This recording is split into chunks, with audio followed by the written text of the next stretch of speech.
Ouvrez vos Bibles, s'il vous plaît, dans 1 Samuel au chapitre 17. 1 Samuel, chapitre 17. Et je vais faire la lecture des versets 31 à 40.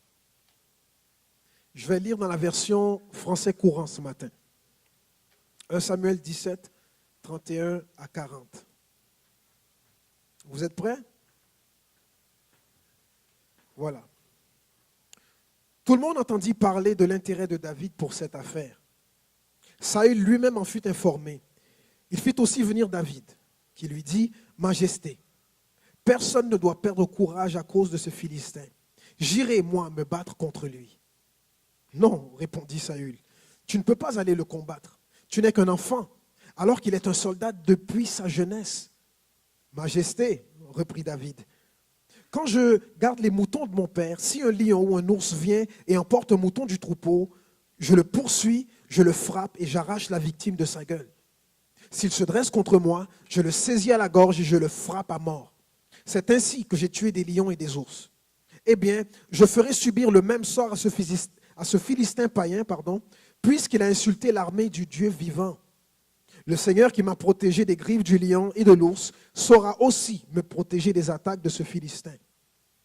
Vas-y donc, répondit Saül, et que le Seigneur soit avec toi. Saül prêta son équipement militaire à David. Il lui mit son casque de bronze sur la tête et le revêtit de sa cuirasse.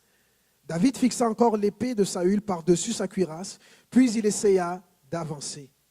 Mais il en fut incapable car il n'était pas entraîné.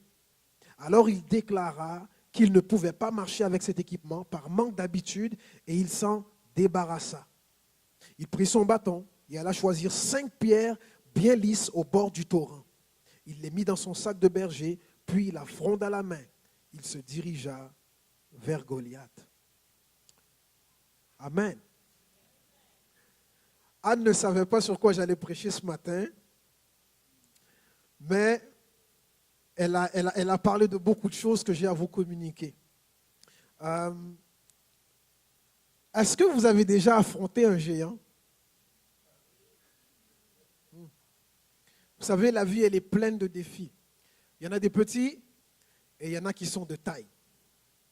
Le géant dont il est question ce matin, c'est cet ennemi ou cette situation incontournable qui est potentiellement dommageable et qui ne disparaîtra pas sans un combat. Est-ce que vous avez déjà affronté un géant? Peut-être qu'il s'agit pour vous d'un supérieur au travail qui s'est donné pour mission de vous faire la vie dure. Peut-être qu'il y a des gens dans la salle. Demain, c'est lundi. Oh, je m'excuse. Peut-être que pour certains, il s'agit d'une maladie grave. Pour d'autres, c'est peut-être une crise identitaire qui fait basculer votre vie. Ou peut-être un conflit dans la famille, dans la maison, qui menace l'avenir de votre couple. Quel que soit le géant auquel vous faites face ce matin. Et s'il y en a qui ont déjà combattu un géant, vous avez appris, comme moi j'ai dû l'apprendre un jour, qu'il y a de ces géants-là qui ne disparaissent pas par une simple prière. C'est vrai ou pas? Vous savez, David était un homme de prière et c'était un adorateur. La Bible nous dit que cet homme-là, il avait un cœur selon Dieu. Ça veut dire qu'il avait une relation avec Dieu. Il aimait Dieu, il parlait à Dieu, Dieu lui parlait. Et pourtant, quand David se présente devant le roi Saül, il ne dit pas, n'ayez crainte, pas de panique, calmez-vous, je vais prier. David n'a pas offert de prier pour la situation, David a offert de se battre. Parce qu'il y a des situations pour lesquelles il faut savoir prendre les armes. Et donc ce matin, dans le cadre d'une série de messages que je vais apporter sur le thème « Les combats de la vie », nous allons voir aujourd'hui comment se préparer au combat. Comment se préparer au combat. Le temps est court, on va essayer, ok, de voir 3 points ce matin. Premièrement, il faut prendre une décision Deuxièmement, Anne l'a dit, il faut décider de croire. Et troisièmement, il faut bien choisir ses armes. OK? Comment se préparer au combat? Premièrement, tu dois prendre la décision de te battre. Deuxièmement, tu dois décider de croire. Et troisièmement, tu dois bien choisir tes armes. Premièrement, donc, prendre une décision. Vous savez, tout commence par une décision. Les victoires comme les échecs, tout commence par une décision. Vous savez que l'église Gospel Vie a 76 ans cette année. L'église Gospel Vie a 76 ans cette année. Et l'année prochaine, en mai 2018, marquera le 70e anniversaire de l'inauguration de ce bâtiment. Okay? Donc ça fait 70 ans qu'on est au 1455 Papineau. Et si l'église Gospel Vie est encore ici aujourd'hui, malgré les épreuves, malgré les attaques, malgré tous les changements qu'elle a dû traverser, c'est parce que, quelque part, dans l'église, il y a des gens qui ont pris la décision de se battre. OK? Derrière toute victoire, il y a des gens qui ont pris la décision de se battre. Derrière tout diplôme, collégial, universitaire, ce que vous voulez, il y a des personnes qui ont décidé de se battre. Derrière un mariage réussi, il y a des personnes qui ont pris la décision de se battre. Et en passant par mariage réussi, je ne parle pas nécessairement de mariage qui dure longtemps. Parce que tu peux pendant longtemps vivre dans un mariage qui est pénible. Vrai ou pas?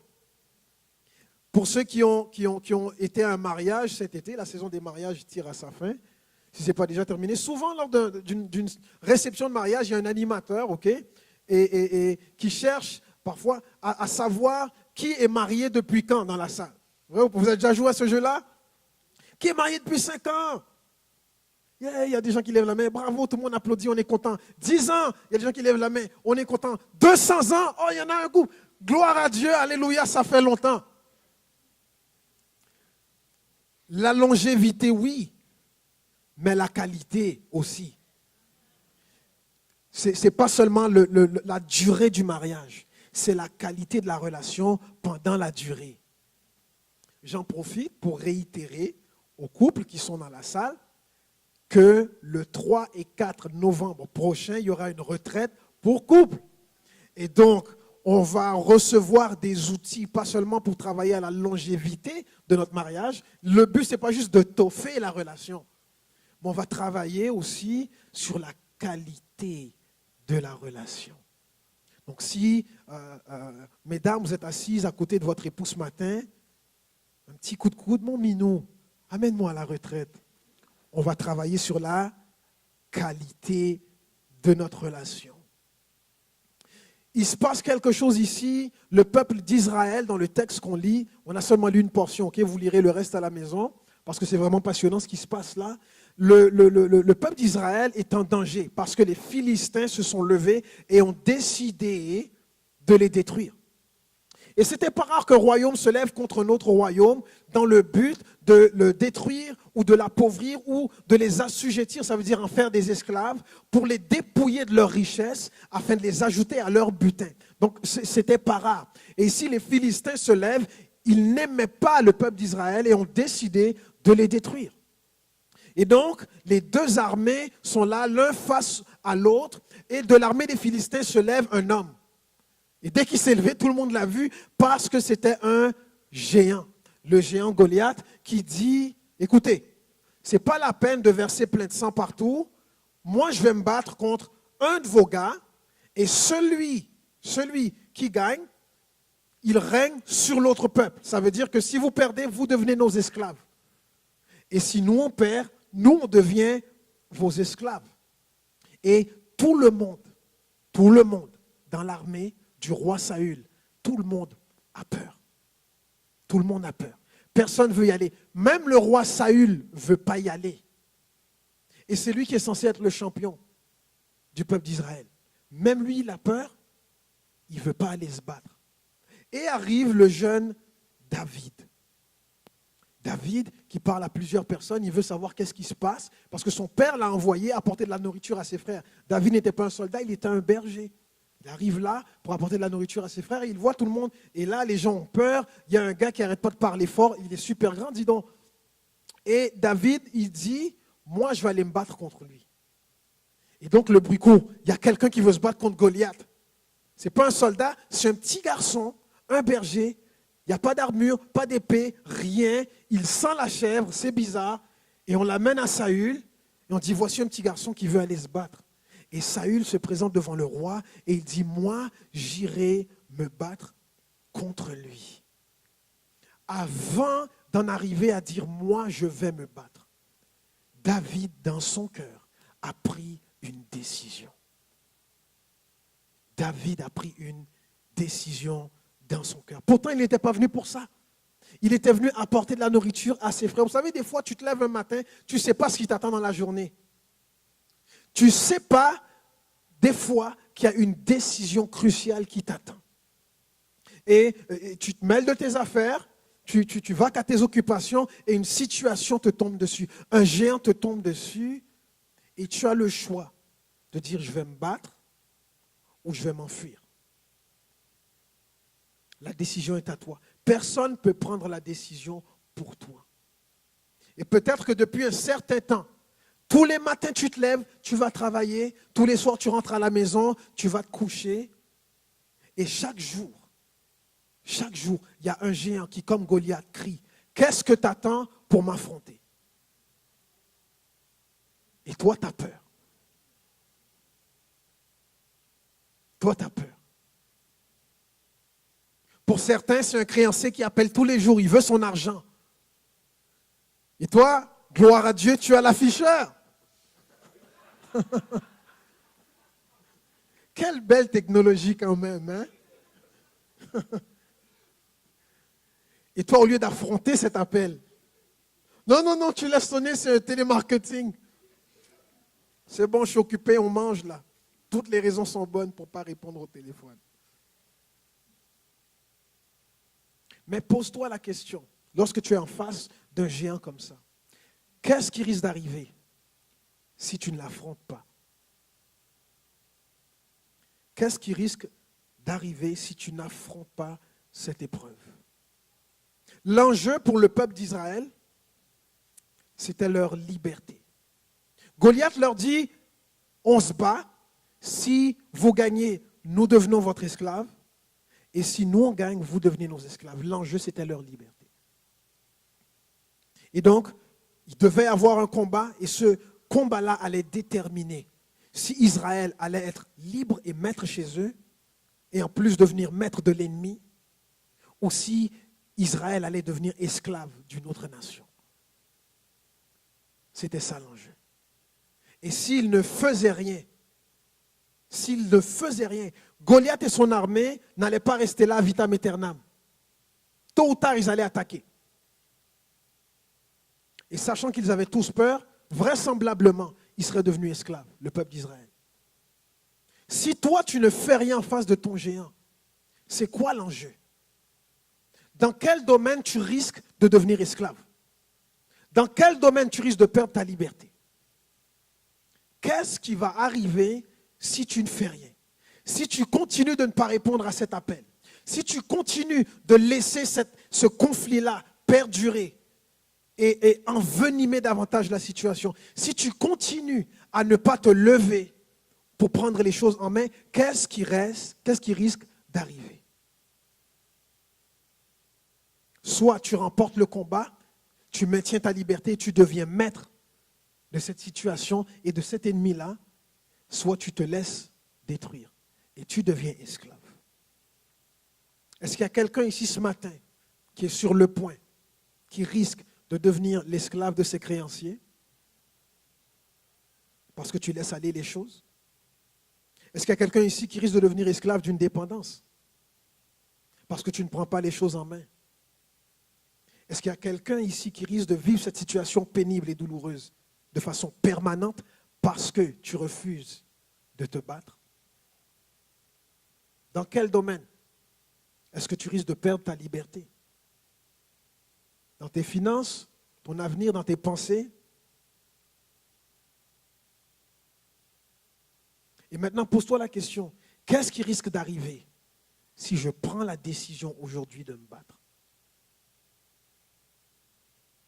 Qu'est-ce qui risque d'arriver?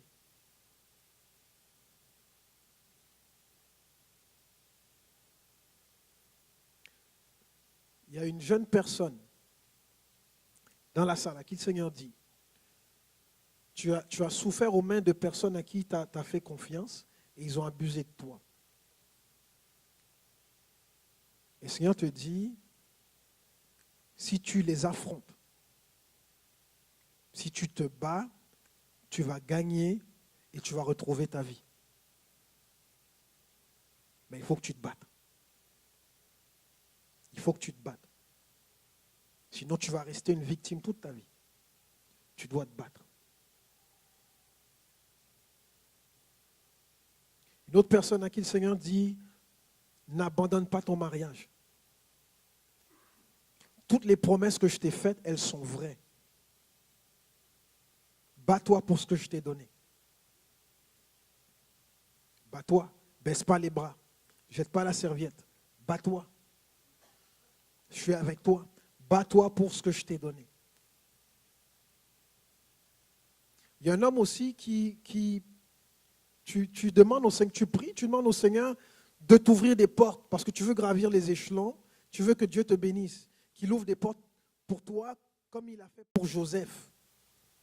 Le Seigneur te dit que tu dois retourner à l'école. Il est là ton combat, il y a des choses que tu dois apprendre sur les bancs d'école. Ce n'est pas par la prière seulement que Dieu va te bénir et te faire prospérer. Tu as des choses à apprendre, tu as des devoirs à faire. Sans vouloir faire un jeu de mots là. Écoutez, qui que vous soyez dans la salle, ok? Ça c'est pour tout le monde. Ne permettez à aucun géant, de détruire ou de vous voler ce que Dieu vous a donné. Levez-vous et battez-vous pour votre mariage, pour votre santé, pour votre carrière, pour votre projet de vie, pour votre projet d'études, pour vos enfants. Battez-vous. Battez-vous. Battez-vous. Des fois, tu pries et ça déclenche le tout, mais des fois, tu dois savoir retrousser tes manches, mettre tes culottes, comme on dit, et te battre. Il y a quelques années, je ne sais pas si tout le monde aime la boxe ici, il y a un combat qui opposait Lucian Boutet avec Jean Pascal. Vous l'avez vu? Ok. Ouais. Et donc, j'ai vu le combat aussi. Et moi, j'ai vraiment eu de la peine parce que après le match, pratiquement tous les commentateurs ont dit la même chose. Lucian ne s'est pas présenté au combat. Vous vous rappelez? Parce qu'il n'a pas donné de son meilleur. C'est comme s'il n'était pas motivé. Il était dans le ring avec Jean Pascal. Mais il n'était pas motivé, on dirait. Et donc les commentateurs, les journalistes sportifs disaient, Lucian est dans le ring, mais il ne s'est pas présenté au combat. Et je ne voudrais pas ce matin, qu'en observant ta vie à toi, le Seigneur dise, lui, elle, il ne s'est pas présenté au combat. Le géant est devant toi, il te lance le défi, il crie ton nom, il t'insulte. Ta liberté est en jeu, ta vie est en jeu, ton avenir est en jeu, ton foyer est en jeu, et tu ne te présentes pas au combat. Lève-toi, bats-toi. Tu dois prendre la décision. Parce que tout commence par une décision. Tout commence par une décision. La victoire comme la défaite. Ce matin, qu'est-ce que tu vas décider? Qu'est-ce que tu vas décider ce matin? De laisser aller?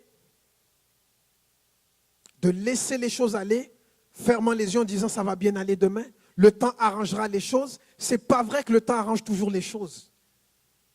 Parfois, il faut que tu mettes tes mains à la pâte pour que les choses s'arrangent. Parce qu'il y a des choses qui ne s'arrangent pas tout seul.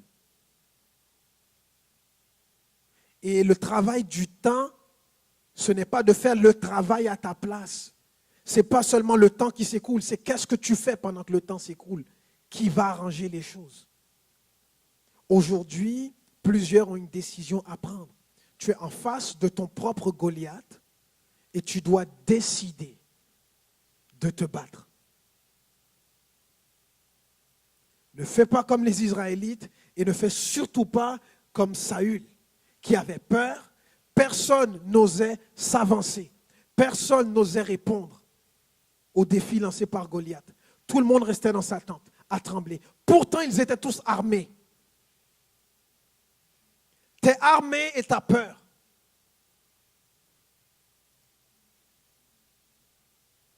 Comme quoi, ce n'est pas parce qu'on a une arme qu'on étoffe. Ne fais pas comme Saül et son armée. Ce matin, je t'invite à faire comme David. Tu prends une décision et tu vas le déclarer. Moi, j'irai me battre contre lui. Moi, j'irai me battre contre lui. Vous savez ce que j'aime avec David, une fois qu'il a pris une décision, il la répète. La Bible nous dit, on n'a pas lu cette partie-là, mais la Bible nous dit que David a été voir plusieurs personnes pour poser des questions et pour dire que lui veut y aller. Quand tu prends la décision, pour renforcer cette décision-là dans ton cœur, répète-toi cette décision. On est fertile, ça va pogner. Je vais me battre, ça va marcher. Je vais affronter mes créanciers, je vais régler toutes mes dettes. Je vais prendre la situation en main, je vais résoudre mon mariage. Je prends cette décision-là. Je vais prendre cette décision aujourd'hui parce que c'est cette décision qui va faire une différence. Ce n'est pas la paralysie qui va faire une différence. Ce n'est pas la peur qui va faire la différence que je veux. Ce n'est pas le fait de rester assis qui va faire la différence. C'est le fait de prendre une décision. Je dois être résolu dans mon cœur à faire ce que je dois faire. Parce qu'il y a une victoire qui m'attend de l'autre côté. Moi, j'irai me battre contre lui. Moi, j'irai me battre contre lui. Il y a peut-être des personnes ce matin qui vont rentrer à la maison, retourner auprès de leur famille, et tu vas leur dire tout haut la décision que tu as prise aujourd'hui pour que ton Goliath disparaisse. Dis-le à quelqu'un. Garde pas ça pour toi. Dis-le à quelqu'un. Fais comme David. Dis-le à quelqu'un. Moi, aujourd'hui, j'ai décidé de me battre pour. 3 petits points, tu finis la phrase. Est-ce qu'on peut se lever, s'il vous plaît? Comment se préparer au combat? 3 choses qu'on veut voir. Prendre une décision.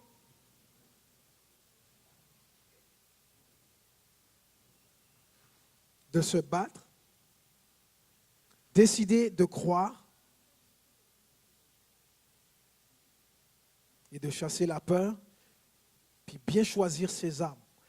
On n'a pas le temps de terminer aujourd'hui, on va poursuivre la semaine prochaine. Mais ce matin, je pense qu'il y en a qui ont déjà reçu quelque chose. S'il y a une décision que tu dois prendre, s'il y a une voix dans ton cœur, ce matin qui te dit, tu as une décision à prendre. Il faut que tu prennes cette décision. Tu ne peux pas rester dans la peur, dans la crainte, dans le doute, dans l'abattement, dans le découragement. Tu dois prendre une décision ce matin, de te battre. Parce que si tu ne te bats pas, voici l'enjeu. Voici les conséquences. Voici les résultats. Et je ne pense pas que le résultat de l'inaction, c'est ce que tu veux. Alléluia. Partout dans la salle, commençons à prier. Partout dans la salle, commençons à prier. Priez non seulement pour vous-même, mais priez aussi pour les gens dans la salle qui peut-être ont une décision à prendre et qui ont besoin de force ce matin. Qu'une conviction vienne dans leur cœur ce matin. Qu'un courage, qu'une force vienne dans leur cœur ce matin.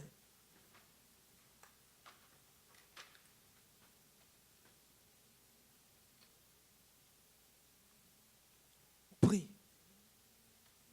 Et déclare-le la décision que tu prends ce matin. Déclare-le. Déclare-le. Moi, j'irai me battre contre. Et nomme ton Goliath.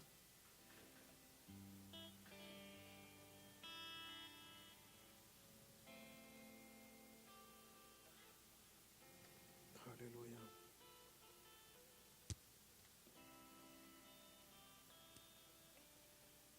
Alléluia.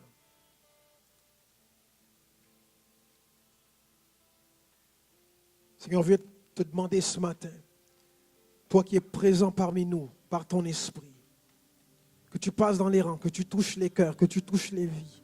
Toi qui connais la situation de chaque personne aujourd'hui. Toi qui connais les vies, qui connais les cœurs. Tu connais les enjeux auxquels ils font face. Seigneur, ce matin, on te prie que tu viennes donner la force, le courage, que tu mettes une conviction dans les cœurs. Quels que soient les Goliaths qu'ils ont à affronter. Donne-leur cette foi et ce courage dans leur cœur pour se lever afin de combattre pour leur liberté, pour leur santé, pour leur avenir, pour leur famille, pour leur mariage, pour leur carrière, pour les projets que tu as mis dans leur cœur, pour leur ville, pour leurs amis. Qu'une conviction les remplisse. Et que tout au long de cette semaine, papa, tu continues de parler au cœur. Tu continues d'encourager, tu continues de fortifier, tu continues de pousser dans cette direction. Jusqu'à ce qu'ils se lèvent. Jusqu'à ce qu'ils se lèvent. Jusqu'à ce qu'ils se lèvent. Et qu'ils le déclarent avec foi et conviction. Je me battrai, j'ai décidé de me battre. J'ai décidé de ne pas abandonner. J'ai décidé de ne pas jeter la serviette. J'ai décidé de ne pas me laisser faire. J'ai décidé de me battre. Donne la force cette semaine, papa. Donne la force. Et qu'un esprit de foi se répande dans toute l'église. Dans toute l'église.